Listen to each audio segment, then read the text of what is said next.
Ano, pupunta kami ngayon sa napalayan ni Kuya. Ni Tatala niyo?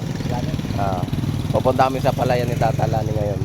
Magsasaboy ng palay at sasama ako. Ang purpose ko doon, manguha ako ng kangkong. Marami na akong kangkong. Gulayin. Gawin natin adobong gulay. Okay. Tapos, siyempre magkukuha tayo na magsashot tayo ng video doon. Kasama si Kuya Angi. Yan, Kuya Angi. Okay, my lods. Mamaya na, update ko kayo. Yes, my lods. What time? 7:32. Dito na kami sa Mambulong Daan. Yes, my lods. Tignan mo yung palayan nila. Napakaganda na. Yan. Yan. Papunta na kami doon sa palayan ni Manaylani. Nakalagpas na kami sa barangay Mambulong Daan. Doon sa may release. At makikita nyo, my lods, ang kanilang palayan dito. Yes, yan. Makikita nyo. Yan. Yan. Yan, ang ganda na mga lods. Ito na. Ito yung nagbubunga ang pagsisikap ng magsasaka rito, magpapalay. Ay malapit na silang makaharbis. Ito, pabunga. Pakita ko sa inyo mga lods ha. Yan mga lods, ay malapit na po siyang mamunga. Ito. At nagbubunga na rin ang mga pagsisikap ng magsasaka rito. Yang sa kanyang mga palayan. Yan. Ang lawak, grabe. Sobra talaga ang lawak ng palayan ng Mambulo mga lods. Yan. Kalain mo yan, pinakadulo pa yan.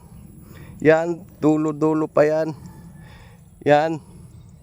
Kita nyo, dulo-dulo pa yan. Hanggang Papanaga pa pala yan mga lods. At yan, kita nyo mga lods yan, dulo pa yan. Yan, yan. Yan, pinakadulo yan. Yan, mamumunga na yan. Yan, pabunga na. At malapit na rin makaginawa dito yung mga pagpapalay. Yan. Yan, nakita nyo, ang grabe, sobrang lawak ng palayan nila. Yan, si Kuya Angi ang kasama natin doon sa papunta sa palayan ni Manlani. Siya yung magsasaboy ng palay at ako na may mangunguha ng kangkong. Sumasama lang ako para aking iba-vlog. Yan, si May Angi. Yan, grabe. Ilang linggo na yan, Kuya Angi magbunga? Mga ano lang yan, 2 semana. 2 semana. Akalain mo, Lord, ang paghirap ng magpapalay dito, ang tignan mo, 2 linggo na lang. Buntis na. Buntis na. 2 linggo na lang. Mamumunga na ang kanilang palayan. Yan. Lawak yan, ano yung pakita ko. Yan. Kita nyo, sobrang lawak. Papunta Panaga yan, ano? Bicol, ano? Oo. Ang Mambulo, ang pinakamalaking palayan sa Bicol, mga lods. Kita nyo yan? Yan. Makikita mo yun doon, mga lods. Doon. Makikita mo yan doon.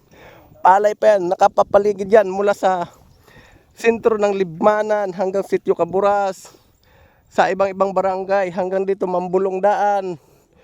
Yan, Mambulong Daan, release hanggang papuntang Naga mga lods, ay puro palay. Ang pangunahing supply ng produkto ng Bicol ay isa rin ang palay. No, hindi lang pili, isa rin ang pili, palay at niyog. Okay. At iba-iba pang produkto ang kanilang dito. Sitio Caburas. Ang Sitio Caburas ay yun po ang aming tirahan na barangay. Yan. Grabe mga lods, di ba? Nagbubunga na yung mga paghihirap ng magsasaka. Pag nakikita nilang ganito ang kanilang palay, sobrang taba at pabunga na. Ang palay, bigas. Kaya nakikita nyo yan. Yan ang paghihirap ng magsasaka. Pero ito, nagbubunga na. Yan. Grabe. Okay. Hanggang dito tayo mga lods. Update ko na lang kayo sa aming destinasyon pagbalik. Okay. Dito medyo nahuli ang take 2. Okay mga lods, dito na kami. Malapit na kami sa aming destinasyon. Yon. Makikita yon dulo. Yun, may mga binhi. Yan yung palayan ni Manaylani. Shout out po sa iyo Manaylani at sa iyong asawa at sa inyong buong pamilya. Kasama natin si Kuya Angi. Yan, si Kuya Angi yan. Okay, malapit na tayo. Okay, Malods, dito na kami sa palayan ni Manaylani. Yan. Si Kuya yon? Hindi. Asan siya? Kapatid ng bayaw niya. Wala dito. Nandun sa atin pala. Ha? Nandun sa atin. Pumunta na kanina na sentro. Sentro ng Hindi natin nakita. Ito na yung ano. Yan, magsasaboy na si Kuya Angi. Yan na yung ano. Yan ang palayan at yan ang sasabuyan ni Kuya Angi. Palayan ni... Ito lang. Duwang black. Yan, duwang black. Pero malalaki ang black. Kung maganitong panahon mo, Lods, pwede kayo magsaboy. No? Pero huwag kayo magsaboy pala ng palay, ng binhi nyo sa inyong palayan na masama ang panahon. Dahil ito ang resulta, Lods. Yan, yan. Yan. Yan, walang palay yan. No? May palay yan pero pa isa-isa. Na nabubulok ng ano, nabubulok ng tubig. Kasag ng maya, ito, yan. Sag ng maya, ibig sabihin ang sag, ang tawag din sa Tagalog ay pugad, pugad. Nakakita na yung pugad ng maya, yan. May isang itlog. Wag natin kunin mga lods kasi sayang din. Para dumami din, yan. Yan. Yan ang bukanga, yung dadaanan ng maya pag pumasok at paglabas siya, yan. Nasilip ko mga lods, may isang itlog. Kaya hindi natin siya kunin. Huwag natin siya kunin.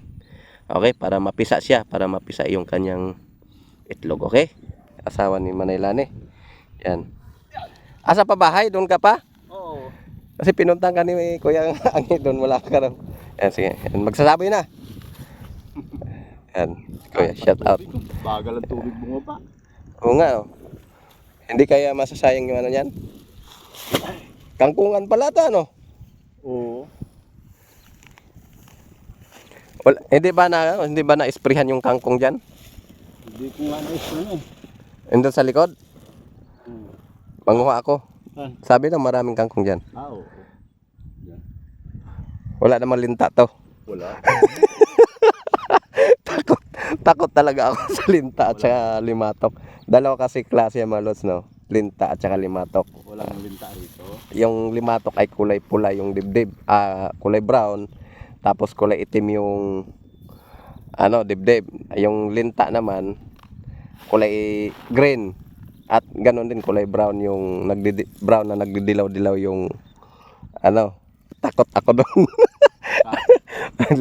Takot ako sa limatok at saka linta. Kahit ako takot din. Takot ako. Parang ahas din kung tingnan. Lalo Nakakamatay ng tao. lalo na kung malaki na. Ay, ewan ko lang. Delikado pa naman pag nakapasok sa puwit yan. Oo. Nangingitlog yan. Dumadami daw yan sa loob ng tiyan eh. Kaya takot na takot ako dyan. Ay, balance yan, lulu.